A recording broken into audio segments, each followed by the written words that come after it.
आप सभी का एक बार फिर से स्वागत है आपके अपने ही चैनल लर्निंग विद सुनील में।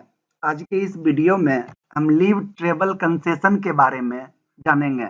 इससे पहले एक वीडियो इस पे आ चुका है जिसमें कि जो चीज़ हम जाने हैं उसके बारे में एक ओवरव्यू लेते हैं।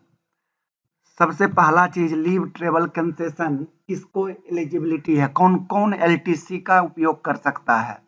तो इसमें हम लोगों ने जाना था, एक ब्रीफ ओवरव्यू लेते हैं कि जो भी सेंट्रल गवर्नमेंट के एम्प्लॉई हैं या जो कॉन्ट्रैक्ट पे जॉब कर रहे हैं, लेकिन एलिजिबिलिटी क्या है, 1 होल ईयर 12 महीने की सर्विस पूरी कर लिए हैं, वो एलिजिबल हैं।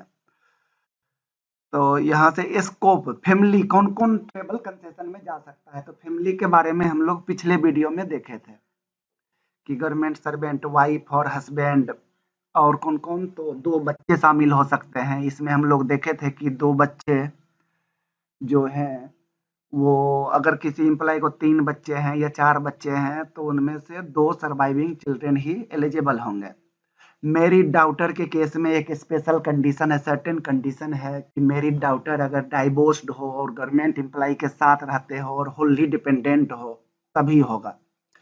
पेरेंट्स के केस में डिपेंडेंसी होनी चाहिए गवर्नमेंट सर्वेंट पे। पेरेंट्स जो हैं माँ, father, mother, father, step parents, step mother और स्टेप फादर होली डिपेंडेंट होना चाहिए। साथ ही साथ होली डिपेंडेंट होना चाहिए, लेकिन इसमें एक रिलैक्सेशन है कि वो गवर्नमेंट के साथ रह भी सकते हैं या नहीं भी रह सकते हैं। अगर साथ में रह रहे हैं तो भी एलिजिबल हैं, अगर वो अपने गांव में घर में रह रहे हैं तो भी एलिजिबल हैं। और एक डिपेंडेंसी आती है अनमेरिड माइनर ब्रदर, और डिपेंडेंट हो और साथ में रहता हो गवर्नमेंट के तो माइनर ब्रदर को भी मिलता है। तो यहाँ से आगे चलते हैं। एलिजिबिलिटी हम लोग देख लिए, फैमिली का मीनिंग देख लिए। इसके साथ ही साथ हम लोग देखे थे कि 2008 के बाद जो एम्प्लॉय ज्वाइन हुए हैं उनको हम फ्रेश रिक्रूटी कहते हैं। 2008 के बाद जिनका रिक्रूटमेंट हुआ है, वैसे केस में हम लोगों ने देखा था कि एक एम्प्लॉय का एलटीसी की एलिजिबिलिटी कैसे बनती है। तो इसको भी एक ओवरव्यू हम देते हैं कि शुरुआत के 8 साल 8 years continuous every year LTC मिलेगी, और उसका प्रोसीजर क्या होगा, first second third year home LTC, और फोर्थ ओकेजन पे चौथे ईयर में एलटीसी का जो चौथा साल होगा उसमें ऑल इंडिया, पांचवा छठा सातवां होम एलटीसी, और आठवां जो होगा डेट इज ऑल इंडिया। जैसे ही ये 8 ईयर कंप्लीट होता है तो न्यू फ्रेश रिक्रूटी वाला सिस्टम खत्म हो जाएगा, अब वो नॉर्मल सिस्टम में आ जाएंगे। तो आज हम लोग यहीं से चालू करेंगे, नॉर्मल सिस्टम क्या होता है और एलटीसी से रिलेटेड और क्या क्या चीज हैं। तो एक बार हम यहाँ से एक पीडीएफ ओपन करते हैं और इस पीडीएफ में जो जो चीज है एक बार देखते हैं क्या क्या चीज है। इससे पहले का सारा कुछ हम लोग डिस्कस कर चुके हैं। यहाँ से आइए, आप लोगों को स्क्रीन दिख रहा होगा, चेंज ऑफ होम टाउन। ये एलटीसी 1988 के रूल नंबर 5 में आता है। रूल नंबर 5 क्या कहता है कि कोई भी गवर्नमेंट एम्प्लॉय अपना होम टाउन होल लाइफ में एक बार चेंज कर सकता है। और ये चेंज कहां से होगा, क्या हेड ऑफ ऑफिस चेंज कर पाएगा? Answer is no. Home town change करने की अथॉरिटी हेड ऑफ डिपार्टमेंट को होती है। अगर हम नवोदय विद्यालय समिति की बात करें तो नवोदय विद्यालय समिति में हेड ऑफ डिपार्टमेंट कमिश्नर होते हैं। केंद्रीय विद्यालय में एचओडी कमिश्नर होते हैं। तो एचओडी इसको चेंज कर सकते हैं, गवर्नमेंट एम्प्लॉय रिक्वेस्ट डालेंगे, ये एक ही बार होगा। एलटीसी के लिए जो होम टाउन होगा वो चेंज हो सकता है in whole service life one time. Next is declaration of place of visit under LTC to any place in India. कहता है रूल 6, ये रूल 6 क्या कहता है, when the concession to visit any place in India is proposed. जब government of employ क्या चाहता है कि हम all India any place of India visit करें। तो अब इसमें एक बार मैं थोड़ा देर के लिए पॉज कर दूं, जस्ट ए सेकेंड। तो पिछले वीडियो में हम लोग देखे थे कि एक न्यू रिक्रूटी जो है वो 8 साल कैसे कैसे चुन सकता है अपना एलटीसी कैसे कैसे ले सकता है। एक बार शॉर्ट में अगर हम देखें तो फर्स्ट सेकेंड और थर्ड ईयर होम टाउन, चौथा year any place of India, पांचवा छठा सातवां होम टाउन और आठवां एनी प्लेस ऑफ इंडिया। और इसके बाद 8 साल के बाद ये पुराने वाले जो सिस्टम है 4 साल का ब्लॉक ईयर होता है उसमें वो कन्वर्ट हो जाएगा। तो आज हम इसी पे चर्चा करेंगे। यहाँ से आइए, फ्रेश रिक्रूटिंग की अगर बात नहीं करें तो नॉर्मल जो प्रोसीजर होता है वो कैसे होता है। तो सबसे पहला चीज हमें जो ध्यान रखना है डेट इज 4 साल का ब्लॉक ईयर होता है। अभी जो करेंट ब्लॉक ईयर चल रहा है डेट इज 22 से 25, 22, 23, 24, 25। अब ये 4 साल के ब्लॉक ईयर को 2-2 साल के 2 ब्लॉक ईयर में कन्वर्ट चेंज इंटरनली ये क्या बटा होता है 2-2 साल के ब्लॉक ईयर में होता है। अभी करेंट अगर हम बात करें तो 22-23 पहला ब्लॉक ईयर 2 साल का और 24-25 दूसरा ब्लॉक ईयर 2 साल का। तो कोई भी एम्प्लाई पहले 2 साल के ब्लॉक ईयर में या तो होम टाउन या ऑल इंडिया, और बचे हुए दूसरे ब्लॉक ईयर में या तो होम टाउन या ऑल इंडिया। ओवरऑल 4 साल के ब्लॉक ईयर में एक होम टाउन और एक ऑल इंडिया ये मिल सकता है। ऑल इंडिया सिर्फ और सिर्फ एक बार मिल सकता है 4 साल के ब्लॉक में। एनी प्लेस ऑफ इंडिया एक बार मिलेगा, दूसरा होम टाउन आप ले सकते हैं। एनी प्लेस ऑफ इंडिया के जगह पे भी होम टाउन ले सकते हैं। एनी प्लेस ऑफ इंडिया है तो उसमें तो हम कुछ भी ले सकते हैं। सो यहाँ से देखिए एक बार क्या क्या अलाउड है। सपोज कीजिए कोई एम्प्लाई पहले ब्लॉक में होम टाउन लेता है तो अब दूसरे में वो जो भी चाहे एनी प्लेस ऑफ इंडिया ले सकता है। इसी तरीके से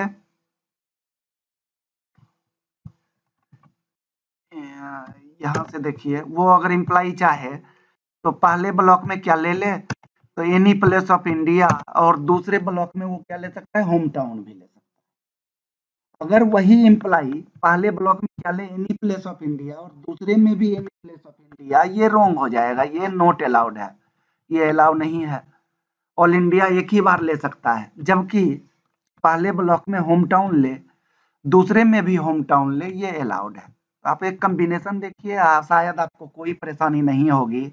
मैं आपको एक क्वेश्चन एमसीक्यू क्वेश्चन भी इस पे दिखाता हूँ।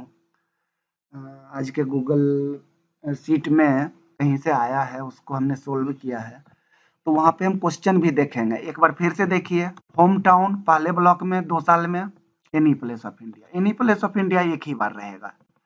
पहले में क्या लिए एनी प्लेस ऑफ इंडिया, बचा क्या दूसरे में होम टाउन ही लेना होगा। एनी प्लेस ऑफ इंडिया ले चुके हैं, पहले में होम टाउन लिए, अगर मेरी इच्छा है कि मैं फिर से होम टाउन लूँ, यस अलाउड।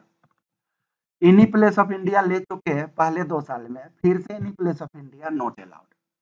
आई थिंक ये सबको क्लियर हो गया होगा कि ब्लॉक ईयर कैसे काम करता है। अभी हम इस पे एक एमसीक्यू क्वेश्चन देखते हैं जस्ट।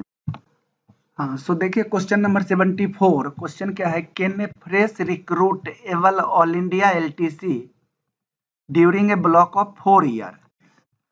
फ्रेश रिक्रूटी जिसको कि शुरुआत के 8 साल, 1 साल जब उसकी सर्विस हो जाएगी तो कंटिन्यूअस 8 साल तक उनको एवरी ईयर एलटीसी मिलेगा with family.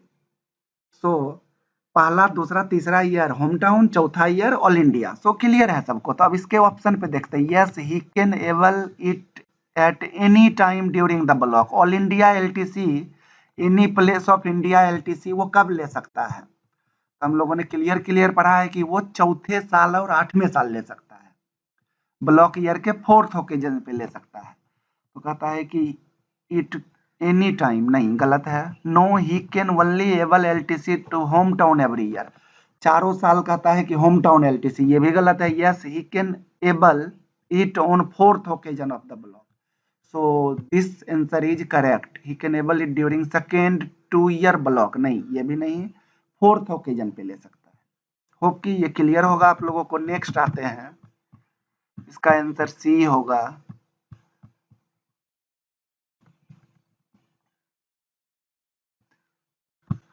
Whether government employee whose headquarter place of posting and hometown are same are eligible for hometown LTC। Home town अगर सेम होता है और हेडक्वार्टर सेम है तो नहीं ले सकता, नॉट एलिजिबल। इसका आंसर तो नॉट एलिजिबल होगा। एक्चुअली हमें अभी ब्लॉक ईयर का क्वेश्चन आपको दिखाना है, देखिए 77, which of the following is admissible to unmarried government servant under special dispensation scheme. अब ये क्या होता है, मैंने बताया कि फ्रेश रिक्रूटी के लिए 8 साल का, शुरुआत का 8 साल एवरी ईयर एलटीसी मिलेगा। वो 8 साल बीतने के बाद फिर नॉर्मल चलता है, 4-4 साल का ब्लॉक चलता है। फर्स्ट 2 ईयर में होम टाउन या ऑल इंडिया, एक होम टाउन और एक ऑल इंडिया ले सकते हैं। लेकिन यहाँ पे क्वेश्चन क्या, अनमैरिड कोई गवर्नमेंट सर्वेंट हो तो उसके लिए एक स्पेशल डिस्पेंशन स्कीम है। ऐसे इम्प्लाई क्या करते हैं, फैमिली के साथ, सारे मेंबर के साथ, जो जो एलिजिबल है फैमिली में उसके साथ एलटीसी लेते हैं। कोई अनमैरिड गवर्नमेंट सर्वेंट है तो स्पाउस नहीं है, बच्चे नहीं है उसके, उस केस में एक प्रोविजन है कि वो अकेले एवरी ईयर, हर एक साल वो एलटीसी ले सकते हैं, हर एक साल ले सकते हैं।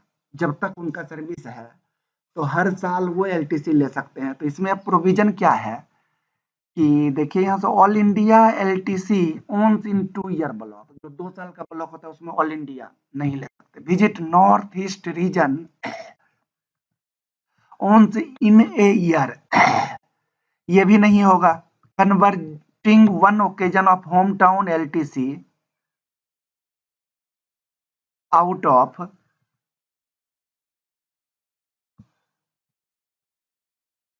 Four home town LTC to travel to different parts of country. अभी यहाँ पे क्या है, जो अनमेरिड गवर्नमेंट सर्वेंट है उनको 4 साल घर जाने के लिए मिलता है, लेकिन उसी में एक क्या है, एक होम टाउन को वो कोई भी 4 में से कोई भी एक को अकेले वो जाएंगे ऑल इंडिया के किसी एनी प्लेस ऑफ इंडिया में कन्वर्ट कर सकते हैं। तो एक ये नया चीज हम लोग देखे। हम लोगों ने क्या क्या देखा, नॉर्मल एम्प्लॉय के लिए 4 साल का जो ब्लॉक होता है उसमें एक होम टाउन, एक ऑल इंडिया। फ्रेश रिक्रूटी के लिए कंटिन्यूअस 8 ईयर्स तक 3 होम टाउन, चौथे ओकेजन पे ऑल इंडिया, फिर 3 होम टाउन, चौथे ओकेजन पे ऑल इंडिया। और अनमेरिड गवर्नमेंट सर्वेंट अगर कोई है तो उसको हर एक साल होम टाउन एलटीसी मिलेगा और एक होम टाउन एलटीसी को वो ऑल इंडिया में कन्वर्ट कर सकते हैं। कंडीशन ये है कि उनको अकेले ट्रेवल करना हो।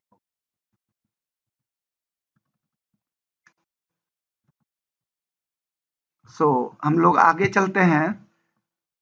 यहाँ पे हम लोग देख रहे थे admissibility, declaration of place of visit, तो ये हम लोग देख लिए थे। चेंज ऑफ होम टाउन हम लोग देख लिए। नेक्स्ट क्या है, declaration of place of visit under LTC concession to any place in India.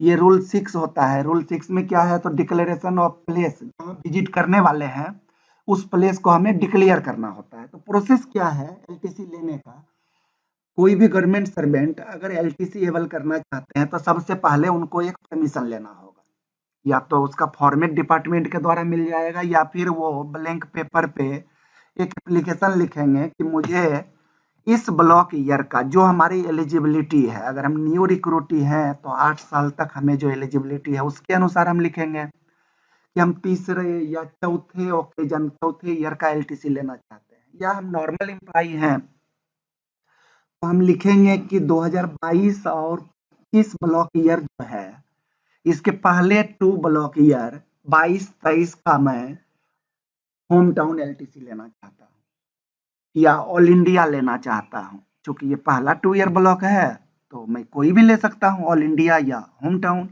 तो एक एप्लीकेशन हमें अपने हेड ऑफ ऑफिस को देना पड़ेगा और उसमें ये बताना होगा कि हम कौन से जगह, ऑल इंडिया अगर ले रहे हैं तो कौन से जगह विजिट करना चाहते हैं, होम टाउन ले रहे हैं तो वो हमारे सर्विस बुक में रिकॉर्डेड है। जो सर्विस बुक में रिकॉर्डेड है होम टाउन, रूल 5 के अंदर चेंज कर सकते हैं उसको लाइफ में एक बार। जो रिकॉर्ड है उस जगह पे हमें विजिट करना है। ऑल इंडिया के केस में हमें वो जगह बताना पड़ेगा, डिक्लेयर करना होगा। होप कि ये आप सबको क्लियर हो गया। अब इससे एक क्वेश्चन जनरली आ जाता है। यहाँ पे क्या हुआ कि हमें एलटीसी लेने से पहले, परमिशन लेते समय ही हमें क्या करना होगा, होम टाउन डिक्लेयर करना होगा। सपोज कीजिए मैंने होम टाउन नहीं, मुझे प्लेस ऑफ विजिट डिक्लेयर करना होगा। सपोज कीजिए मैंने डिक्लेयर कर दिया कि मुझे आगरा विजिट करना है, मुझे एडवांस मिल गया, मैंने तैयारी कर ली, लेकिन एट द लास्ट मोमेंट मेरा प्लान चेंज हो गया कि मुझे आगरा नहीं जाना है, मुझे कहाँ जाना है, केरला घूमने जाना है। तो यहाँ पे एक लाइन लिख रहा है, the declared place of visit may be changed before commencement of journey in exceptional circumstances where it is established that the request for change could not be made before the commencement of journey। तो क्या कहता है कि आप जब journey चालू करें उससे पहले आप एक एप्लीकेशन दे दें डिक्लेयर्ड प्लेस को चेंज करने के लिए।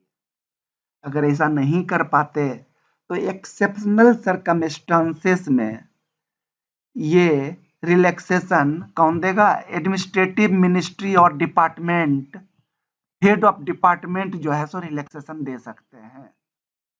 नॉर्मली क्या होता है कि कमेंसमेंट ऑफ जर्नी से पहले आप चाहें तो एप्लीकेशन देके चेंज कर सकते हैं। तो होप कि ये सब आपको समझ में आ गया होगा। रूल 6 में क्या है, डिक्लेरेशन ऑफ प्लेस विजिट, जहां ऑल इंडिया में विजिट करना है वो प्लेस डिक्लेयर करना पड़ता है हमें परमिशन लेते समय। इन केस इसको चेंज किया जा सकता है, लेकिन कब किया जाता हो सकता है, तो कमेंसमेंट ऑफ जर्नी के पहले, जर्नी स्टार्ट हुआ उससे पहले चेंज आप कर सकते हैं। अब एक क्वेश्चन आ जाता है कि प्लेस ऑफ विजिट जो है ऑल इंडिया में कब चेंज किया जा सकता है। तो एक ऑप्शन दिया रहेगा कि बिल सबमिट करते समय, एक ऑप्शन रहेगा कि जर्नी इन बिटवीन जर्नी, जब आप जर्नी चालू कर चुके हैं उसी बीच में आप चेंज कर सकते हैं। एक रहेगा कि कमेंसमेंट ऑफ जर्नी, जर्नी चालू करने से पहले। तो सही आंसर यही है, कमेंसमेंट ऑफ जर्नी। अब है नेक्स्ट एडमिसिबिलिटी ऑफ एलटीसी, ये आता है रूल नंबर 7। एडमिसिबिलिटी किसको किसको है, तो ये पिछले वीडियो में हम ऑलरेडी पढ़ चुके हैं। तो इससे भी क्वेश्चन रहता है कि जो एलटीसी एडमिसेबल होगा तो एक चीज हम लोग ध्यान रखेंगे कि लीव ट्रेवल, इसका नाम ही है लीव ट्रेवल कंसेशन। जो कंसेशन आपको मिलता है ना वो कब मिलता है, लीव में, छुट्टियों में आप इसको एवेल कर सकते हैं। तो या तो आप छुट्टी, कोई भी छुट्टी हो, casual leave, special casual leave, इसमें साफ साफ लिखा हुआ है कि कोई भी छुट्टी including casual leave and special casual leave, इसको रेगुलर लीव नहीं माना जाता है, लेकिन एलटीसी आप ले सकते हैं, सीएल में भी, एससीएल में भी, ईएल में भी, मैटरनिटी लीव में, सीसीएल में, किसी भी लीव में, पैटर्निटी लीव, किसी भी लीव में आप एलटीसी ले सकते हैं। कंडीशन क्या क्या है, कहाँ कहाँ नहीं ले सकते, तो आप जो गजेटेड हॉलीडे है, क्लोज्ड हॉलीडे जो है, सिर्फ आप संडे को चाहते हैं कि हम एलटीसी लेकर के घर से घूम के आ जाए, एलटीसी नहीं मिलेगा, होम टाउन एलटीसी नहीं मिलेगा, इसके लिए आपको कोई ना कोई छुट्टी लगानी पड़ेगी साथ में। अब कहता है कि वेकेशनल डिपार्टमेंट के लिए वेकेशन में ले सकते हैं। In case of government serving in vacational department, vacation will be treated as regular leave for the purpose of this concession. LTC के लिए इसको लीव माना जाएगा और इसमें आप ले सकते हैं। The class of railway accommodation to which government servant and his family is entitled in the class to which he is entitled under normal rules at the time। अब कौन से श्रेणी में, किस कैटेगरी में आप यात्रा कर सकते हैं, तो इसमें एक दो क्वेश्चन बनता है। जैसे कि जो कंसेशन आपको ऑफिशियल टूर में मिलता है, सपोज कीजिए अगर आप लेवल 8 में हैं तो लेवल 8 में 6 to 8 वाले को सेकेंड एसी, ट्रेन के सेकेंड एसी में ट्रेवल करने की अनुमति है। तो एलटीसी में भी सेम ही होता है। एक एक्सेप्शनल है कि लेवल 6 से 8 ऑफिशियल टूर में फ्लाइट के इकोनॉमी क्लास में भी ट्रेवल कर सकते हैं, बट एलटीसी में लेवल 8 तक नहीं कर सकते। एलटीसी में उनको ट्रेन के सेकेंड एसी तक वो जा सकते हैं, फ्लाइट नहीं ले सकते, फ्लाइट लेवल 9 से चालू होता है। The government servant should inform the controlling officer before journey for which assistance under this scheme will be claimed or undertaken. They should also produce evidence of their having actually performed the journey। Government servant को, controlling officer को, जो head of office होते हैं जिनसे permission लेके जा रहे हैं, उनको प्रूफ देना पड़ता है, ऐसा मेंशन्ड है। तो आप इसके प्रूफ के लिए टिकट वगैरह जो है वो आप लगाते ही हैं। जब आप सबमिट करेंगे टीए बिल, एलटीसी का जो क्लेम करेंगे तो उसमें हम लोग लगाएंगे ही। आप चाहें तो एक दो फोटो भी लगा सकते हैं उस प्लेस का। तो कुछ ना कुछ प्रूफ होना चाहिए।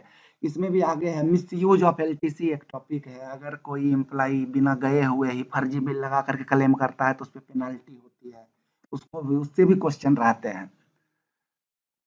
अब यहाँ से है the authority responsible for maintenance of service record. जो अथॉरिटी सर्विस रिकॉर्ड को मेंटेन करती है उनकी रेस्पॉन्सिबिलिटी है कि अगर कोई एम्प्लाई एलटीसी में प्रोसीड करे तो उस ओकेजन को एंट्री कर दे सर्विस रिकॉर्ड में।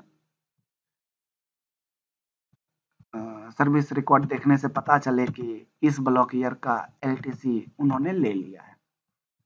अब यहाँ से है note admissible for journey during weekend holiday. कोई संडे को ही, संडे सैटरडे को छुट्टी है, संडे को छुट्टी है, उसमें एलटीसी लेना चाहे नहीं हो सकता। LTC also admissible during CCL and study leave. Study leave और सीसीएल में भी एडमिसेबल है। एलटीसी इंटाइटलमेंट ऑफ एलटीसी में भी कैरीड फॉरवर्ड। ये एक अच्छा पॉइंट है। एलटीसी जो होता है वो कैरी फॉरवर्ड हो सकता है। Entitlement of LTC may be carried forward in case of central government who joins another post after having submitted technical resignation.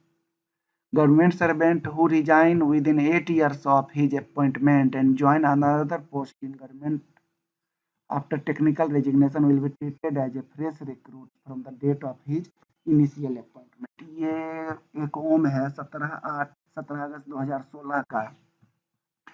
इससे क्या निकल के आया, एक चीज निकल के आया कि कोई एम्प्लाई जो 2008 के बाद ज्वाइन किया सर्विस, वो फ्रेश रिक्रूट माना जाता है और उनको क्या एलिजिबिलिटी होती है, तो शुरुआत के 8 साल तक एवरी ईयर एलटीसी मिलेगा। सपोज कीजिए एक केस बनता है कि कोई एक एम्प्लाई टेक्निकल रेजिग्नेशन, जैसे कि मैं पीजीटी हूँ, अभी मुझे सपोज कीजिए कि मैंने 2018 में ज्वाइन किया, अभी मेरा 5 ही साल हुआ है, 5वां एलटीसी मैं अभी ले रहा हूँ। 18 में ज्वाइन किया तो 19 में पहला, 20 में दूसरा, 21 में तीसरा, 22 में चौथा ऑल इंडिया, 23 में 5वां होम और 24 में होम एलटीसी छठा। तो अगर मैं अभी एक नया पोस्ट ज्वाइन कर लूँ, टेक्निकल रेजिग्नेशन देकर के वीपी बन जाऊं, कहाँ पे, केबी में, तो अब यहाँ क्वेश्चन आता है कि क्या केबी में मुझे फ्रेश रिक्रूटी फिर से माना जाएगा या पुराना रिकॉर्ड लिया जाएगा। तो यहाँ पे ये ओम क्लियर करता है ऑफिस मेमोरेंडम 17/8/2016 का कि अगर कोई एम्प्लॉय टेक्निकल रेजिग्नेशन देकर के किसी और डिपार्टमेंट में जाता है तो उसके पुराने रिकॉर्ड को निकाला जाएगा और वहाँ जो एलिजिबिलिटी है, मैंने एक एग्जाम्पल आपको दिया कि मैं छठा 5 एलटीसी ले चुका हूँ, तो जब मैं केबी में जाऊंगा 24 में ज्वाइन करूंगा तो मुझे छठा एलटीसी से वहाँ काउंट होगा, फ्रेश रिक्रूटी मुझे माना जाएगा और मेरे इनिशियल ज्वाइनिंग को देखा जाएगा। मैंने 18 में ज्वाइन किया, 19, 20, 21, 22 और 23 में मैंने एलटीसी 5 ले लिया है, तो छठा, 7वां, 8वां मेरा वहाँ पे एलिजिबल होगा एवरी ईयर और उसके बाद नॉर्मल ब्लॉक ईयर में। होप कि आपको ये भी समझ में आ गया होगा। अब अगला पॉइंट देखते हैं। Government servant who declare subject to satisfaction of controlling officer that his home town is out of India. इससे भी कभी कभी क्वेश्चन रहता है। कोई एक एम्प्लॉई है जिसका होम टाउन जो है आउटसाइड ऑफ इंडिया है, नेपाल में किसी गांव में है, तो उसको एलटीसी मिलेगा या नहीं मिलेगा, होम टाउन एलटीसी। तो यहाँ पे कहता है कि एलटीसी उसको मिलेगा, लेकिन इंडिया के अंदर ही लास्ट जो रेलवे स्टेशन होगा, सपोज कीजिए किसी का नेपाल के अंदर काठमांडू के अंदर कोई एक गांव में घर है, तो उसको कहाँ मिलेगा, नेपाल उसके काठमांडू जाने का जो जगह है, सपोज कीजिए कि वो बिहार से होते हुए, मधुबनी से होते हुए जयनगर जो है एक रेलवे स्टेशन है, वहां तक का उसको मिलेगा। उसके बाद जो वो जाएगा अपने खर्च पे जाएगा। जो इंडिया का टेरिटरी होगा, लास्ट बॉर्डर वाला स्टेशन होगा, वहां तक उसको होम एलटीसी मिलेगा। तो होप कि ये इससे भी क्वेश्चन रहने पे आप इसको सोल्व करेंगे। Cases where in reimbursement in RO of onward journey only and return journey only is allowed. कहता है किस किस केस में सिर्फ ऑनवर्ड जर्नी, जाने का जर्नी मिलेगा और किस किस केस में रिटर्न जर्नी मिलेगा। तो ये कॉमन सेंस की बात है। CSR कॉमन सेंस रूल आप अगर थोड़ा सा लगाएंगे तो आपको पता चल जाएगा। इस ओम में 11/12/1958 का ओम है, बहुत पहले का ओम है, ऑफिस मेमोरेंडम है। अब सपोज कीजिए कि कोई एम्प्लाई अभी नई नई सर्विस ज्वाइन किया, राइट। सपोज कीजिए अभी 23 में किसी एम्प्लाई ने पीजीटी फिजिक्स ज्वाइन किया, तो उसको एलटीसी कब से मिलना चालू होगा? 24 के 1 साल जैसे ही पूरा होगा। 23 के फरवरी में ज्वाइन किया तो 24 के फरवरी के उस डेट के बाद से 24 के दिसंबर तक पहला होम टाउन एलटीसी उसने एबल किया। वो क्या किया, तो खुद का एलटीसी लेकर के घर गया गर्मी छुट्टी में, अप्रैल में, मई में, और उधर से शादी कर लिया। अब वो क्या हो गया, 2 मेंबर हो गए। तो जाने में तो वो अकेले गया, रिटर्न जर्नी के समय 2 मेंबर हो गए।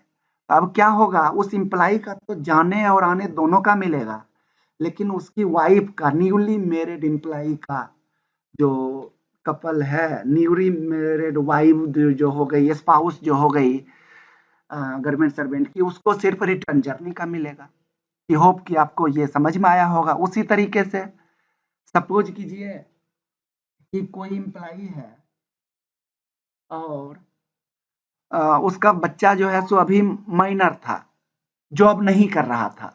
वो यहाँ से होम टाउन एलटीसी लेकर के घर गया और उधर क्या हो गया, जॉब वहां लग गई उसकी।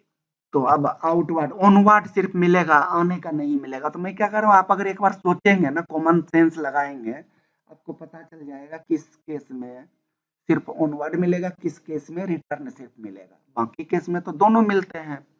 जर्नी कमेंस हुआ तो जहां तक जाना है वहां तक, और रिटर्न वापस हेडक्वार्टर, ये मिलता है। नेक्स्ट पॉइंट पे देखिए, the India based government offices and member of staff serving in India mission post abroad when they come to India on home leave or home leave cum transfer entitled for availing LTC. ये एक special case है।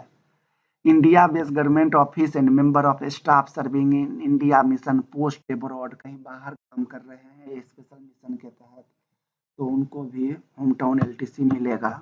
Next देखते हैं हम लोग, important point को देखते हैं। The home town LTC all India in combination with transfer journey tour journey shall be, इससे क्वेश्चन आता है कभी कभी। जो एलटीसी जो होता है, होम टाउन एलटीसी और ऑल इंडिया, ये किसके साथ कंबाइन हो सकता है? तो बोला गया कि अगर आप ऑफिशियल किसी टूर पे हैं, कहीं आपको ड्यूटी लगी और आप वहीं से चाहते हैं कि मैं होम टाउन एलटीसी भी ले लूं उसी जगह से, तो आप ले सकते हैं। उसमें सर्टेन कंडीशन होता है। सपोज कीजिए मेरी ड्यूटी लगी केरला, मैं ऑफिशियल ड्यूटी पे हूँ, तो हेडक्वार्टर से केरला मैं ऑफिशियल ड्यूटी पे गया।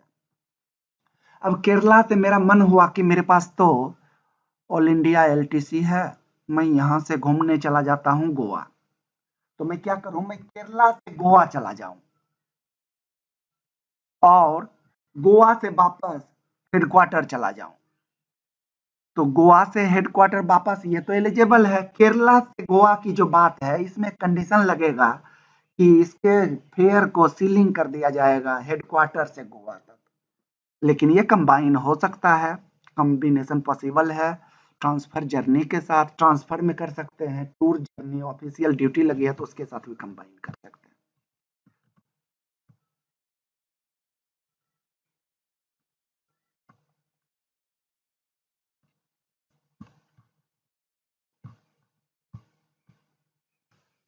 नेक्स्ट देखते हैं, यहाँ पे एक FAQ फ्रीक्वेंटली आस्क्ड क्वेश्चन है। इस ओम में 2014 को ये आया था। ये फ्रेश रिक्रूट से रिलेटेड इलस्ट्रेशन दिया हुआ है।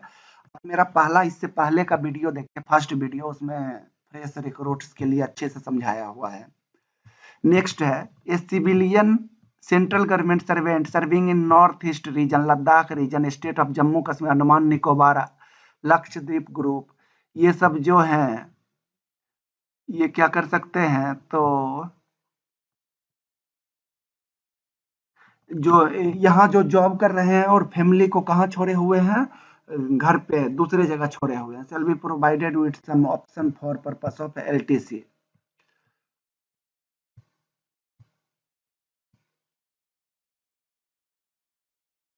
तो ये एक स्पेशल केस है, जैसे कि नॉर्थ ईस्ट रीजन में या कुछ खास रीजन, लक्षद्वीप, अंडमान निकोबार, यहाँ पे जो लोग काम करते हैं और वो क्या किए हैं, ट्रांसफर के समय अपने फैमिली को पुराने स्टेशन पे या रेसिडेंस पे छोड़े हुए हैं, ऐसे एम्प्लाई को डबल एचआरए मिलता है।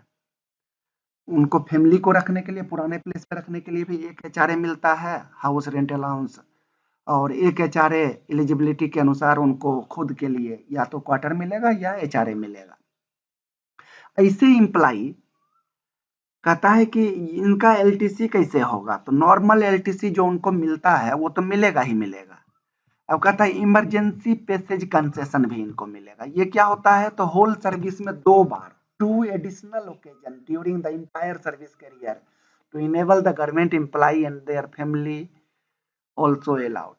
तो 2 बार एम्प्लॉय भी अपने फैमिली से मिलने आ सकता है, 2 स्पेशल कंसेशन, और फैमिली मेंबर भी 2 बार, होल लाइफ में 2 बार गवर्नमेंट सर्वेंट से मिलने उस जगह पे जा सकते हैं, हेडक्वार्टर जा सकते हैं। तो ये स्पेशल इमरजेंसी पैसेज इसको बोलते हैं। होप कि ये भी आपको क्लियर हो गया होगा। Both husband and wife who are government servant and are residing together can claim concession separately subject to some condition। अब इससे भी क्वेश्चन रहता है कि सपोज कीजिए वाइफ हस्बैंड दोनों गवर्नमेंट सर्वेंट हैं, जाहिर सी बात है दोनों को एलटीसी अलाउड होगा, तो क्या दोनों क्लेम करेंगे?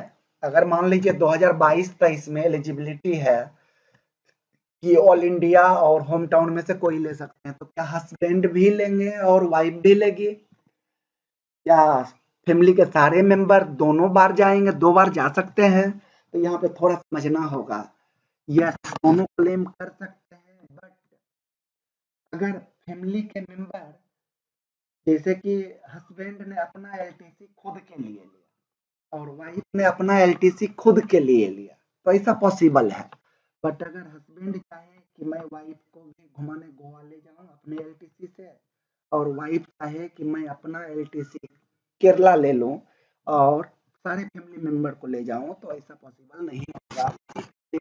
होगा जो एक हस्बैंड या वाइफ के साथ नहीं गए हैं, तो ये कंडीशन के साथ एलिजिबिलिटी होती है। ऐसा भी हो सकता है कि हस्बैंड अपने फैमिली, हस्बैंड क्या करे, खुद जाए, बच्चे को ले ले, अपने माँ पिताजी को ले ले जो डिपेंडेंट हैं, जो कंडीशन को फॉलो करते हैं, और एक किसी जगह घूमने चले जाए, पॉसिबल है।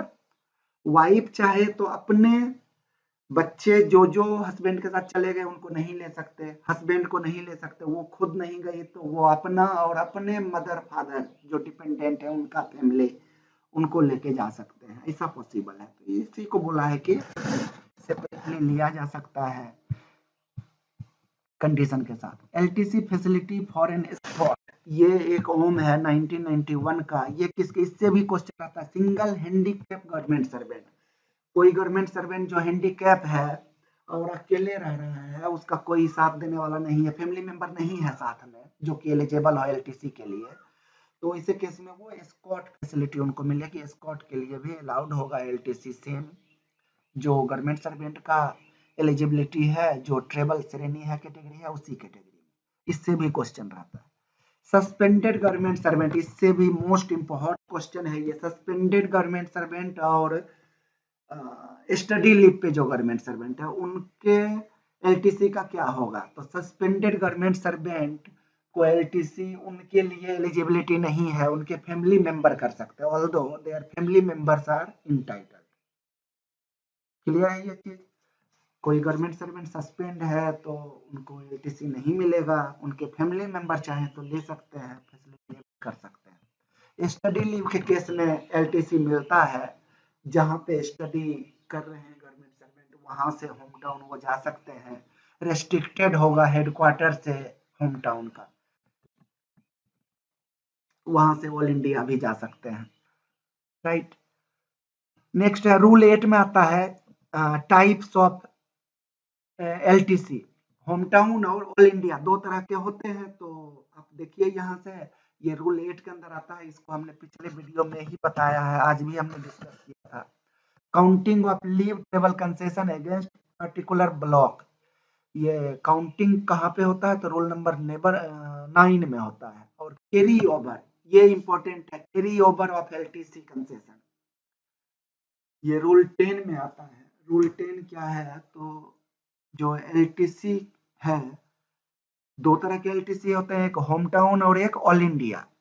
ब्लॉक कितने तरह के होते हैं, तो 4 ईयर का ब्लॉक होता है, जो अंदर 2-2 साल में बटा हुआ होता है। मैंने आपको बताया कि एट प्रेजेंट ये करेंट ब्लॉक 22 और 25 का है, तो 22-23 और 24-25 ये 2-2 साल के 2 ब्लॉक में कन्वर्टेड है। तो चलिए हम फिर से चलते हैं एक एग्जाम्पल पे। सपोज कीजिए 22-23 में, 22-23 में मैं बात करता हूं कि मुझे होम टाउन लेना था, लेकिन मैं नहीं ले पाया। 22-23 में मैं नहीं ले पाया, तो मैं क्या करूं, मैं अभी क्या चल रहा है 24, 22-23 मेरा छूट गया, तो बोला गया कि छूट गया कोई बात नहीं, यहाँ पे होम टाउन एलटीसी मैंने नहीं लिया, राइट, ये मेरा छूट गया। तो मैं क्या करूं, 2023 में यहां से मैं लिख देता हूं, 2023 में 23 बीत चुका है, अभी 24 चल रहा है। 2024 में मुझे ध्यान आया कि ओहो मेरा होम टाउन या ऑल इंडिया एलटीसी तो लैप्स हो गया, मैंने लिया ही नहीं। तो मैं एक एप्लीकेशन दूंगा कि 22-25 4 साल के ब्लॉक का मैं पहले ब्लॉक का एलटीसी लेना चाहता हूँ, 2022 और 23 का लेना चाहता हूँ। 2022-23 निकल चुका है, तो मैं क्या करना चाहता हूँ, कैरी फॉरवर्ड करना चाहता हूँ एज पर रूल नंबर। मैं एप्लीकेशन क्या दूंगा, एज पर एलटीसी 1988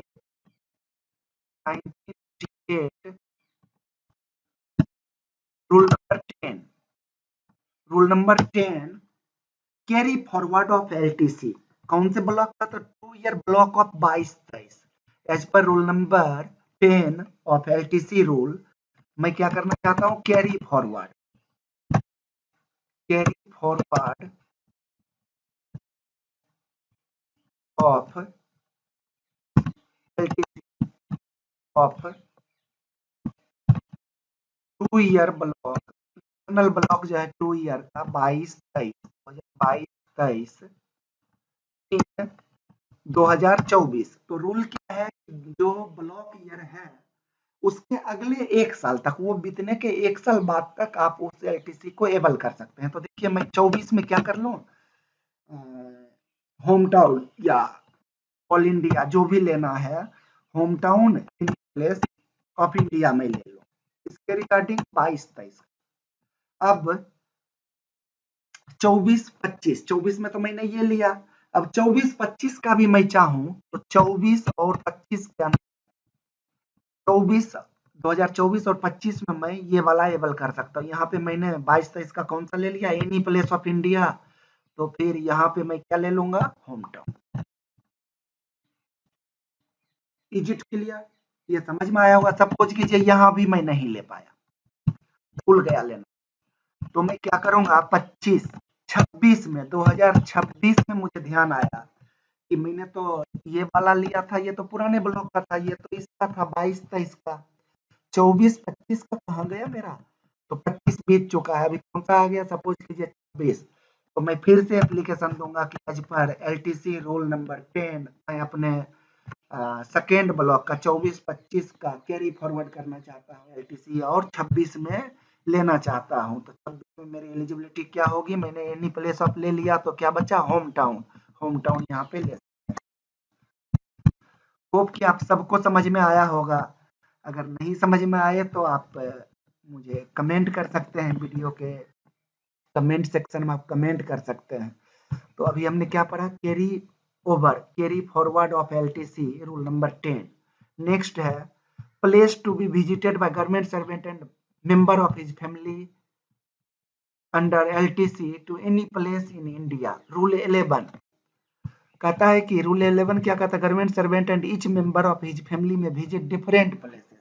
अब इससे भी क्वेश्चन आता है कि क्या ऐसा पॉसिबल है कि गवर्नमेंट सर्वेंट क्या करे, कहीं और जाए, any place of India travel concession लेना है गवर्नमेंट सर्वेंट को और फैमिली को, तो गवर्नमेंट सर्वेंट गोवा जाए और उसकी फैमिली और बच्चे कहाँ जाए, केरला जाए, पॉसिबल है। ये रूल नंबर 11 कहता है, आप जो एप्लीकेशन देंगे उसमें लिख सकते हैं कि as per rule number 11 of LTC leave travel concession जो एक्ट है, उसके रूल नंबर 11 के तहत मैं क्या चाहता हूँ, अलग अलग जगह विजिट करना चाहता हूँ। ऐसा पॉसिबल है, ऐसा भी पॉसिबल है कि मैं होम टाउन LTC लूँ सेम ब्लॉक में और फैमिली मेंबर ऑल इंडिया ले, ये भी पॉसिबल है, इससे भी क्वेश्चन रहते हैं। नेक्स्ट है इंटाइटलमेंट को डिस्कस किया गया है रूल नंबर 12 में। गवर्नमेंट का जो इंटाइटलमेंट होगा, टीए एडमिसिबिलिटी क्या होगी, तो ये डिपेंड करता है पे मैट्रिक्स पे। तो यहाँ पे एक मोटा सा फंडा हमको याद रखना है, जो भी ट्रेवल के लिए अलाउड है ऑफिशियल टूर में, ऑफिशियल ड्यूटी में, वही हूबहू लागू होता है LTC में भी, एक्सेप्ट एक ही है कि लेवल 6 और 8 को ऑफिशियल टूर के लिए फ्लाइट का इकोनॉमी क्लास इंटाइटल्ड है, LTC में इंटाइटल नहीं है, उनको ट्रेन से जाना होगा। Is it okay? अब एक और केस आता है कि नॉन इंटाइटल्ड गवर्नमेंट सर्वेंट जो हैं, वो अगर फ्लाइट से चले जाते हैं, इंटाइटलमेंट नहीं है उनका फ्लाइट से, और फ्लाइट से जर्नी कर लेते हैं LTC में, तो उस केस में जो राजधानी का या शताब्दी का जो नॉर्मल फेयर है सके उनके इंटाइटल्ड क्लास का, वो उनको एलिजिबल होगा। अब यहाँ से देखिए कुछ नोट में लिखा, use of on hire taxi for LTC journey on account of disability. कोई एम्प्लॉई जो डिजेबल्ड है और डिपेंडेंट फैमिली मेंबर जो डिजेबल्ड है, वैसे केस में रिलैक्सेशन दिया जाता है। ये ओम है 28 अक्टूबर 2009 का, रिलैक्सेशन में भी अलाउड। नेक्स्ट देखिए, the tour conducted by India tourism development corporation ITDC state tourism either in their own buses.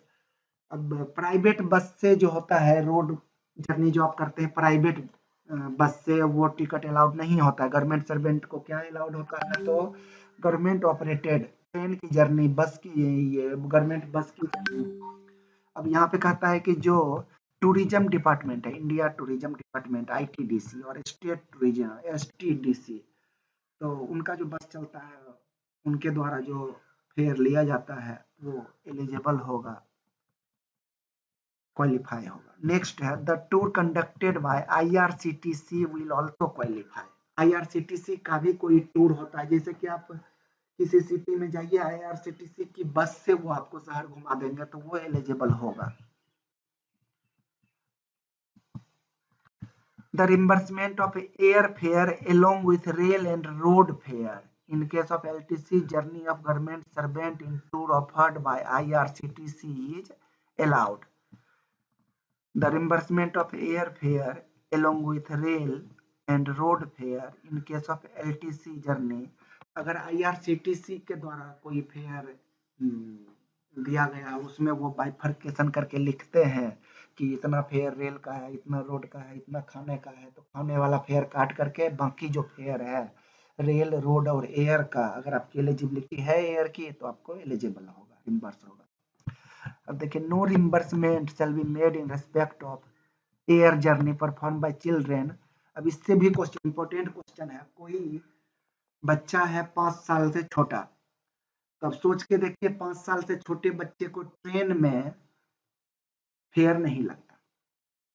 Clear है ये चीज? 5 साल से छोटे बच्चे का टिकट नहीं लगता है ट्रेन में, तो जब ट्रेन में टिकट नहीं लगता, उस बच्चे को, आपका इंटाइटलमेंट ट्रेन में है और उस बच्चे का टिकट नहीं लगना चाहिए, आप उसको जर्नी कैसे कर लेते हैं? नॉन इंटाइटल क्लास का एम्प्लॉई अगर एयर ट्रेवल कर लेता है, उसकी एलिजिबिलिटी ट्रेन में थी और वो एयर ट्रेवल कर लेता है LTC में, तो बाकी सभी फैमिली मेंबर का तो ट्रेन का फेयर मिल जाएगा, लेकिन जो चाइल्ड है 5 साल का छोटा, उसका ट्रेन में क्योंकि नहीं लगना था टिकट, फ्लाइट में तो पूरा लग गया, वो 0 मिलेगा, वो नहीं मिलेगा। होप कि ये आपको क्लियर हो गया होगा। अब बात आती है 5 साल से ऊपर के बच्चे की, 5 से 12 साल की, उनका ट्रेन में हाफ भी लग सकता है या फुल भी लग सकता है।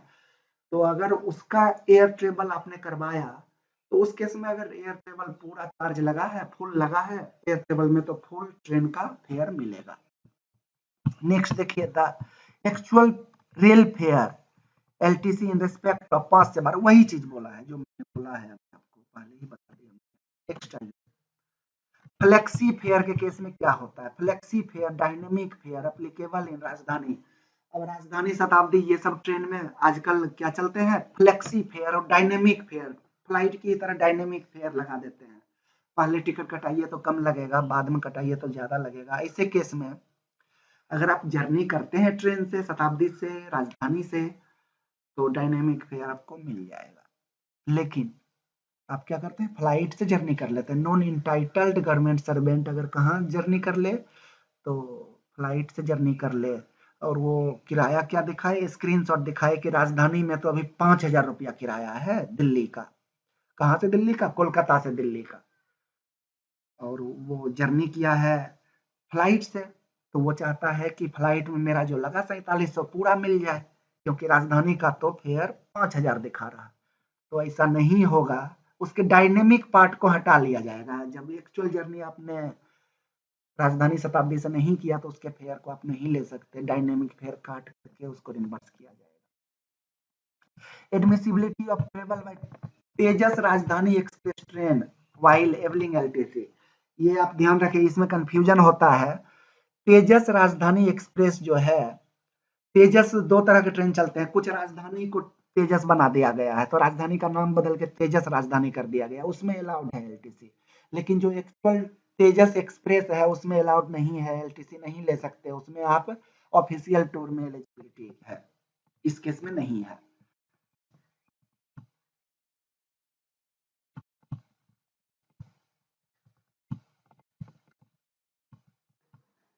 अब नेक्स्ट आते हैं, टिकट लेते समय क्या सावधानी बरतनी है। तो सपोज कीजिए अगर आप फ्लाइट जर्नी एयर टिकट लेना चाह रहे हैं, तो एयर टिकट लेते समय हमें जो ध्यान देना है, या तो ये गवर्नमेंट के द्वारा ऑथोराइज 3 एजेंसी, ट्रेवल एजेंसी के द्वारा ही लिया जाए।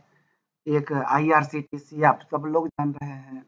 दूसरा मेसर्स बाल्मेर लॉरी एंड कंपनी, बीएलसीएल। या तीसरा अशोक ट्रेवल्स एंड टूर। ये तीनों में से किसी के द्वारा टिकट ले सकते हैं, या फिर आप डायरेक्ट कंपनी के काउंटर से टिकट ले सकते हैं। अभी जो लेटेस्ट सर्कुलर आया है टिकट लेने के लिए, उसमें वेबसाइट से भी अलाउड नहीं है। आप एयर इंडिया या फिर इंडिगो, किसी के साइट से नहीं ले सकते डायरेक्ट। आप या तो उसके काउंटर से टिकट लीजिए, ऑफलाइन मोड में लीजिए, या फिर ये 3 एजेंसी के थ्रू आप टिकट लीजिए, तभी आपका रिम्बर्स होगा। दूसरा जो चीज़ है टिकट लेते समय, अब ये बहुत बड़ा कन्फ्यूजन रहता है। सपोज कीजिए कि मैं केरला का टिकट लेना चाहता हूँ एनी प्लेस ऑफ इंडिया के लिए, पटना से केरला। अगर मैं 1 लाख का टिकट ले लूँ, तो क्या ये रिम्बर्स होगा 1 लाख पर पर्सन? तो फिजिबिलिटी होनी चाहिए।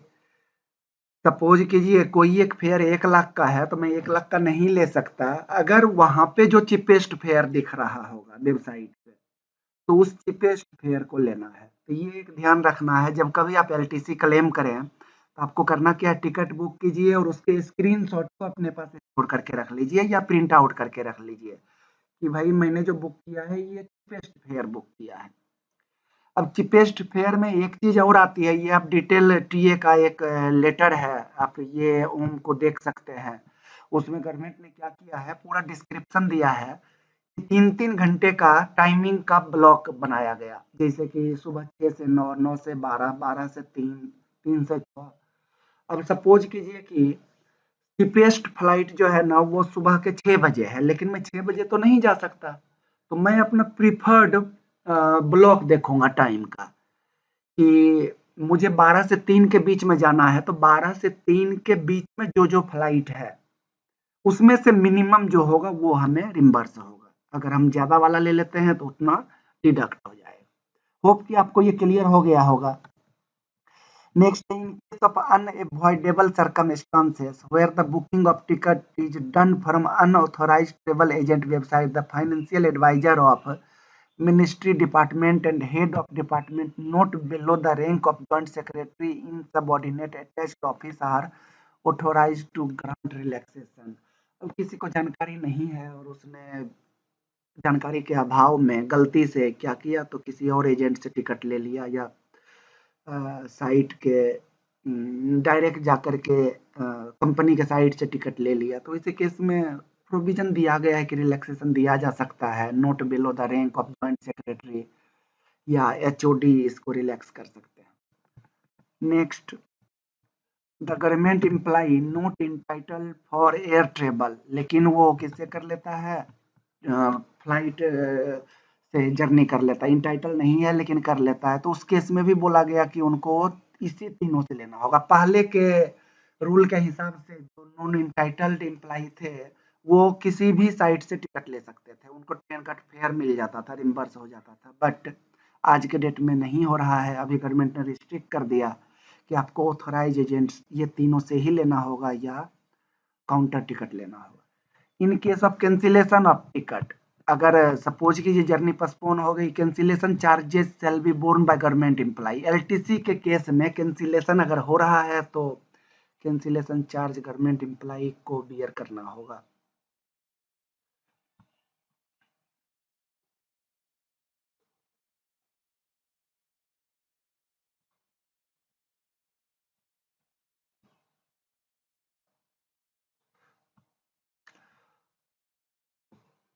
नेक्स्ट है, आगे देखिए,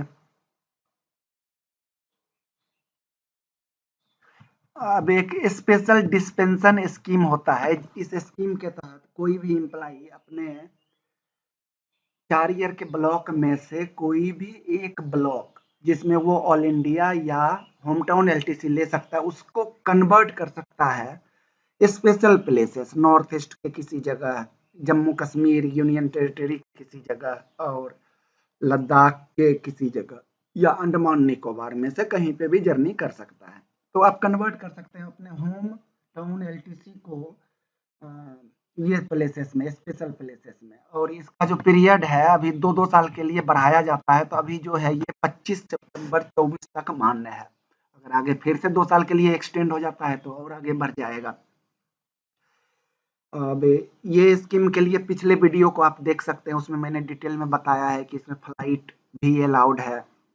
नेक्स्ट, रिम्बर्समेंट ऑफ एलटीसी, ये रूल नंबर 13 में आता है। 13 में रिम्बर्समेंट, और तो रिम्बर्समेंट को हम लोग देख लेते हैं। रिम्बर्समेंट अंदर LTC concession scheme shall not cover incidental expenses and expenditure incurred on local journey. अब यहाँ पे क्या क्या आ गया कि इंसिडेंटल, रास्ते में कोई खर्च हुआ, इंसिडेंट के लिए कोई खर्च हुआ, इंसिडेंटल एक्सपेंसेस को कवर नहीं करेगा, ओनली टेबल फेयर आपको देगा। लोकल जर्नी में जो उतर करके आप रिक्शा से, टांगा से, ऑटो से खर्च करते हैं, वो जर्नी आपको नहीं मिलेगा। लोकल जर्नी में जो सिटी का जर्नी होता है वो नहीं मिलेगा। Reimbursement for expenses of journey shall be allowed only on the basis of a point to point journey on a through ticket over the shortest direct route. आप जो जगह दिखाएंगे वहां तक पहुंचने में जो शॉर्टेस्ट डायरेक्ट रूट होगा वो आपको मिलेगा। ऐसा नहीं कि आप कश्मीर में गए और कश्मीर में आप 25 प्लेस घूम रहे हैं तो वो 25 प्लेस का आपको मिलेगा, नहीं, कोई एक प्लेस आप डिक्लेयर कीजिए, वहां तक एक बार का पहुंचने का मिल जाएगा। तो होपफुली ये सारा चीज नॉर्मल सी बातें हैं, आपको समझ में आ रही होगी। When a government servant or any member of his family perform the journey by longer route, अगर लॉन्गर रूट से कोई कर लेता है तो क्या होगा, तो उस केस में इंटाइटल्ड क्लास का रेट डायरेक्ट शॉर्टेस्ट रूट का मिलेगा।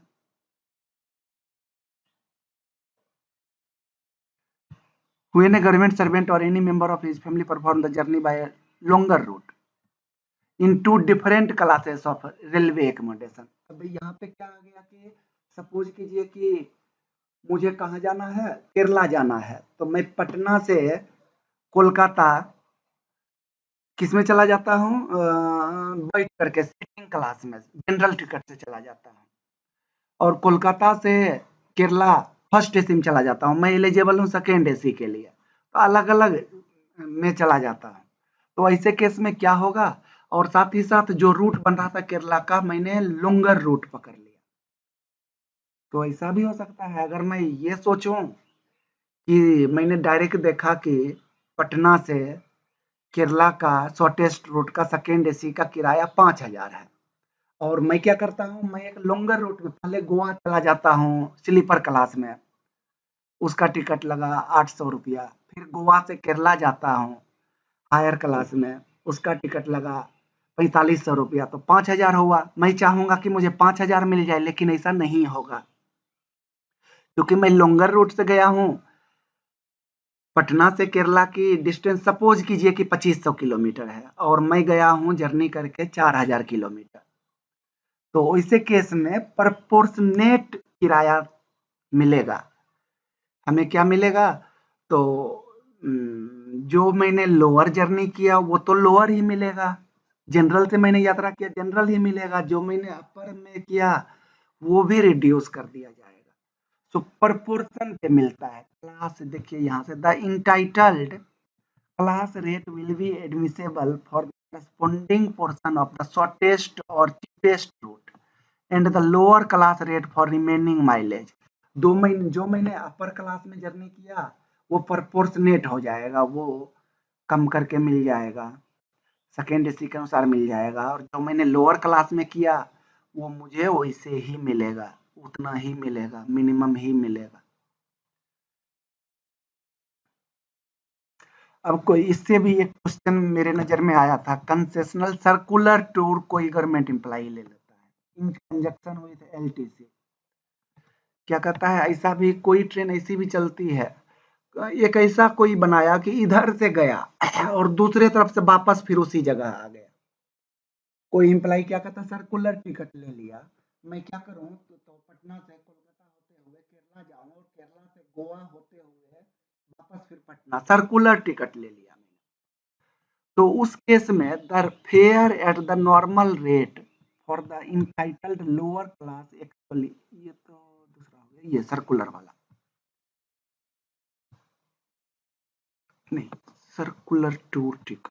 In case where a government servant and his family avails the concessional circular tour ticket offered by railway in conjunction with LTC, the fare at the normal rate for the entitled lower class actually traveled used between headquarter and declare place of visit by the shortest route। तो उस case में क्या होगा, जो जगह आप declare करते हैं उसका शॉर्टेस्ट रूट का जो या तो इंटाइटल क्लास या जो भी आपने लोअर क्लास में एक्चुअली ट्रेवल किया उसका फेयर आपको मिल जाएगा।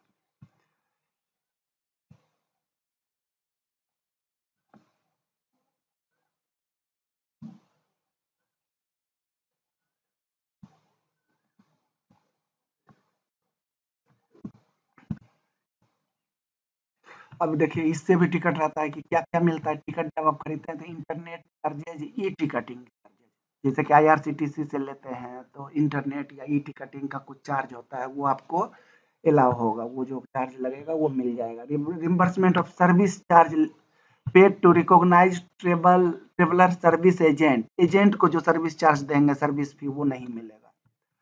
The element of service tax, education cess जो लगता है, सर्विस टैक्स लगता है, ये सब मिल जाएगा, जो गवर्नमेंट का टैक्स है वो मिल जाएगा।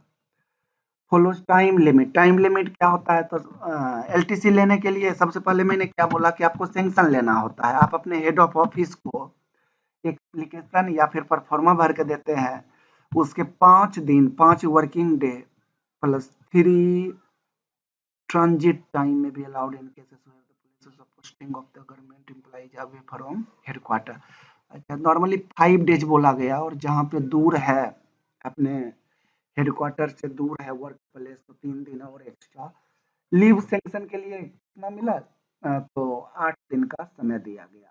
Sanction of LTC advance, LTC advance के लिए भी 8 दिन का समय, आप लेटर दीजिए एलटीसी एडवांस मिल जाएगा। Time taken by administration for verification of LTC claim after the LTC bill, जब आप जर्नी करके वापस आते हैं और बिल दे देते हैं तो 10 दिन, नॉर्मल केस में 10 दिन, और अगर ये हेडक्वार्टर बहुत दूर है तो 3 दिन एक्स्ट्रा, 3 दिन सब में एक्स्ट्रा दिया गया है। Time taken by DDO 5 days, time taken by PAO ये 5 डेज, ये टाइम एलिजिबिलिटी दी गई है, कितने दिन में बिल सेटल होगा, कौन से काम में कितना दिन।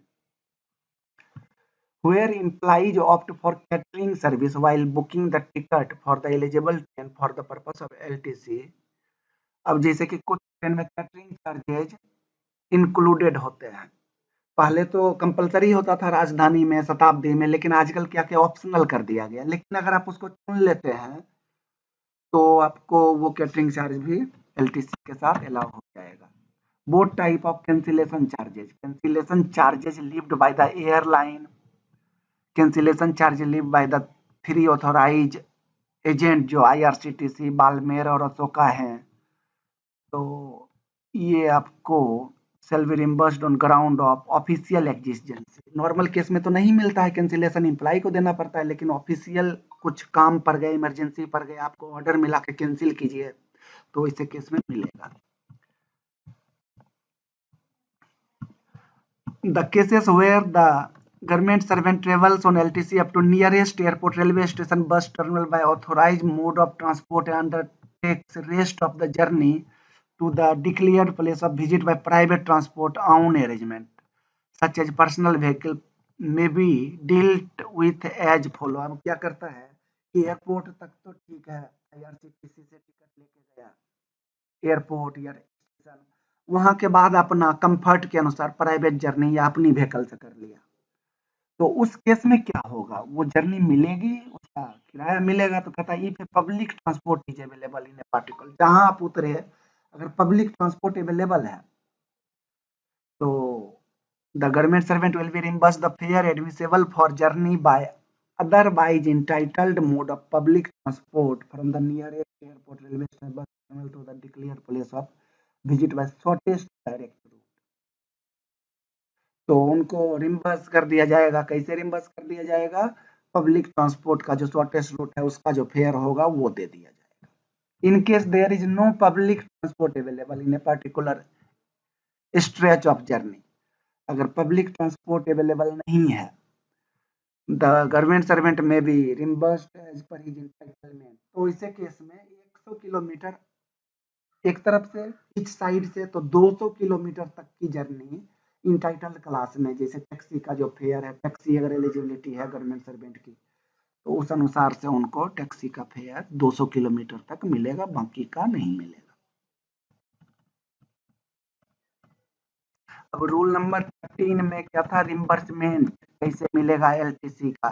रिम्बर्समेंट में हम लोगों ने देखा कि जब टूर कंप्लीट करके हम लोग आते हैं तो उसके 3 महीना के अंदर, अगर हमने एडवांस नहीं लिया है तो 3 महीना के अंदर बिल सबमिट करना होगा। जर्नी खत्म होने के बाद, कंप्लीट होने के बाद, जब हम रिटर्न जर्नी से वापस हेडक्वार्टर आ गए उस डेट से 3 महीना के अंदर, और उसके लिए कुछ टाइमिंग दिया गया है कि 10 दिन के बाद आपका बिल सेटल कर दिया जाएगा। अब बात आती है रूल नंबर 13 रिम्बर्समेंट से related. Rule number 14 for feature of claim, A claim for reimbursement of expenditure on journey under LTC shall be submitted with in 3 months. ये मैंने अभी आपको बताया कंप्लीशन ऑफ रिटर्न जर्नी के इफ नो एडवांस लिया गया, और एडवांस लिया गया तो 1 महीने के अंदर करना होगा। अगर फेल्योर हो जाते हैं सबमिट करने में ड्यू टाइम में तो आपका फॉर फीचर हो जाएगा, आपका एलटीसी का रिम्बर्समेंट नहीं होगा, फॉर फीचर हो जाएगा। 14 में फीचर 14 से याद रखेंगे इसको, शॉर्टकट है ये 14 फॉर फीचर ऑफ क्लेम, जो क्लेम होगा ना नहीं मिलेगा। However the ministry department concern with the concurrence of financial advisor can admit the claim within 6 months if no advance has been। कहता फाइनेंशियल एडवाइजर जो होते हैं ना मिनिस्ट्री के, वो चाहें तो रिलैक्स कर सकते हैं आपको 6 महीने तक, अगर एडवांस नहीं लिया हुआ है आपने तो। रूल नंबर 15 जो है वो एडवांस से रिलेटेड है। इससे भी कभी कभी क्वेश्चन आता है। क्वेश्चन क्या आता है कि एडवांस कितना मिल सकता है? तो जनरली जो एडवांस मिलता है, जितना आपका लमसम आपने एक्सपेंडिचर बताया, एप्लीकेशन में लिख दिया, एडवांस वाले फॉर्म में भर के दिया कि 1 पर्सन का इतना खर्च आएगा, हम 4 पर्सन हैं, एक तरफ की जर्नी का इतना है, दोनों तरफ का डबल हो गया, 4 पर्सन है तो 4 गुना हो गया, टोटल 80,000 सपोज, तो उसका 90% आपको एडवांस दे दिया जाता है। अब यहाँ से देखते हैं, एडवांस में भी granted to government servant to enable them to avail themself of the concession. कुछ गवर्नमेंट की तरफ से एडवांस में मनी देने का प्रोविजन है, ऐसा मिल सकता है। If the family travel separately, तो सेपरेट एडवांस भी मिल सकता है। इससे क्वेश्चन भी कभी कभी रहता है, एडवांस में भी drawn separately to the extent admissible, अलग अलग सेपरेट जर्नी करना तो अलग एडवांस ले सकते हैं। द एडवांस मतलब कोई गवर्नमेंट सर्वेंट अपने लिए भी एडवांस ले सकता है, फैमिली मेंबर अलग जाना चाहते हैं उसके रिस्पेक्ट में भी एडवांस ले सकते हैं। द एडवांस में भी drawn both for the forward and return journey, दोनों जोड़ करके हम एक साथ advance. If the limit of 3 months or 90 days is exceeded after the advance had already been drawn for both the journey।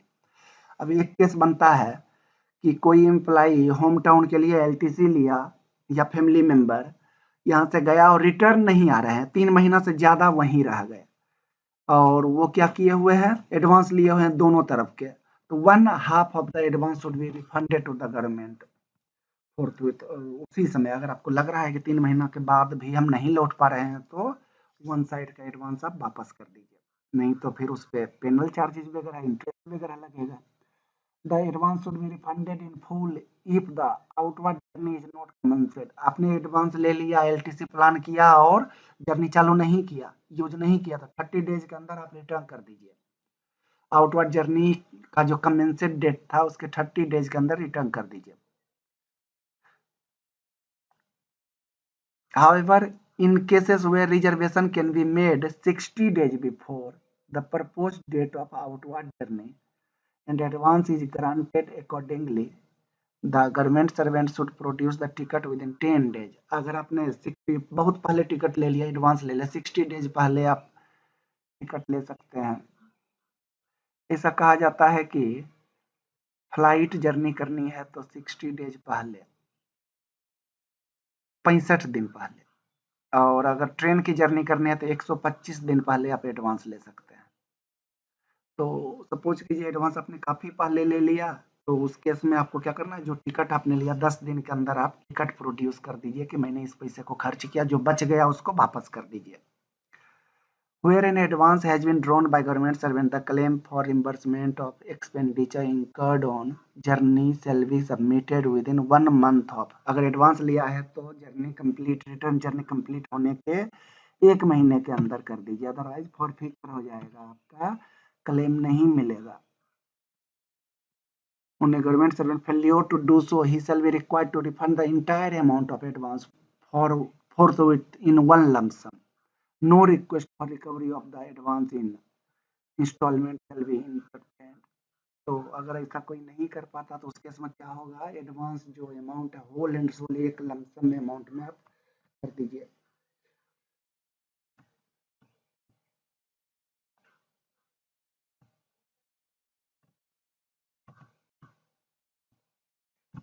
Next एक important चीज है fraudulent claim of LTC, rule 16 में आता है। तो कुछ एम्प्लाई ऐसा किए होंगे कभी ना कभी कि जर्नी ना करके उन्होंने क्या किया होगा, टिकट फर्जी टिकट दिखा दिया होगा, तो ऐसे केस को हम क्या कहते हैं, फ्रॉडलेंट क्लेम कहते हैं।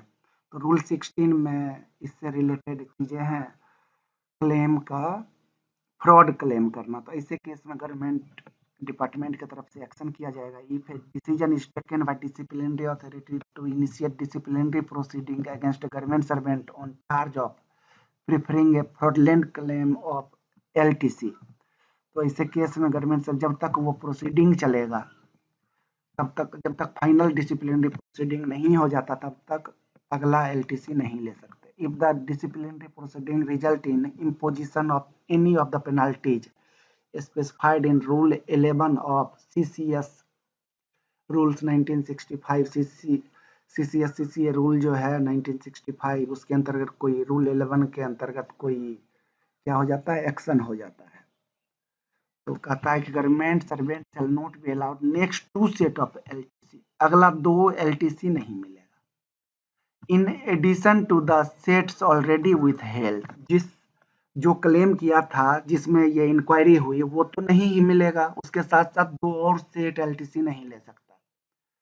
For reason to be recorded in writing, और उसका राइटिंग में जो रीजन दिया जाएगा गवर्नमेंट डिपार्टमेंट के द्वारा। If the employ servant is fully exonerated, अगर कोई एम्प्लॉय सपोज कीजिए कि मैंने एलटीसी लिया और डिपार्टमेंट ने उस डिपार्टमेंट को लगा कि फ्रॉड ये है, तो मुझे क्या किया, उस जो मैंने बिल अभी दिया उसको भी फंसा दिया कि अभी ये नहीं मिलेगा क्लेम जब तक डिसिप्लिनरी प्रोसीडिंग चल रहा है और अगला जब तक प्रोसीडिंग चल रहा है तब तक आगे का भी हम ब्लॉक ईयर का एलटीसी नहीं ले सकते। तो उस केस में तो और जब प्रोसीडिंग चली तो मुझे क्या पाया गया, एक्सोनरेटेड पाया गया, मतलब कोई फ्रॉड का कुछ भी नहीं था, बरी हो गया मैं उससे। तो उस केस में कहता है कि मेरा जो नुकसान हुआ प्रोसीडिंग के बाद जब बरी हो गया तो वो रिम्बर्समेंट तो मिल ही जाएगा जो क्लेम किया था, लेकिन 2 साल तक जब तक प्रोसीडिंग चला तब तक मैंने जो मेरा जो लैप्स हो गया एलटीसी जो मुझे लेना था तो वो तो नुकसान हो गया। तो उसके लिए प्रोविजन है, he shall be allowed to avail concession withheld earlier as additional set in future block. तो जो मेरा लैप्स हो गया उसको आगे के ब्लॉक के साथ उसको एडिशनल के रूप में हम ले सकते हैं रिटायरमेंट से पहले। तो नेक्स्ट देखते हैं रूल नंबर 17 और 18, interpretation. If there is any doubt regarding any of the provision in this rule the matter shall be referred to the department of personnel training. ये रूल नंबर 17 में लिखा है कि अगर फिर भी किसी एम्प्लॉय को कुछ डाउट है तो उसका निवारण कहाँ से होगा, department of personnel and training को भेजा जा सकता है। Rule 17 power to relax. अब रूल नंबर 18 में ये department of personnel and training को पावर है कि किसी भी मैटर में रिलैक्सेशन दिया जा सकता है। और rule number 19 all the existing instruction which are not contrary to any provision of this rule and all instructions which cover matters not specifically covered by these rules shall continue to be in force until they are amended, modified or cancelled। तो ये थे आपके LTC के rules. तो आप लोग इसको एक बार देखिए और कहीं पे कोई कंफ्यूजन होने से आप कमेंट में लिख सकते हैं। Thank you, thanks a lot.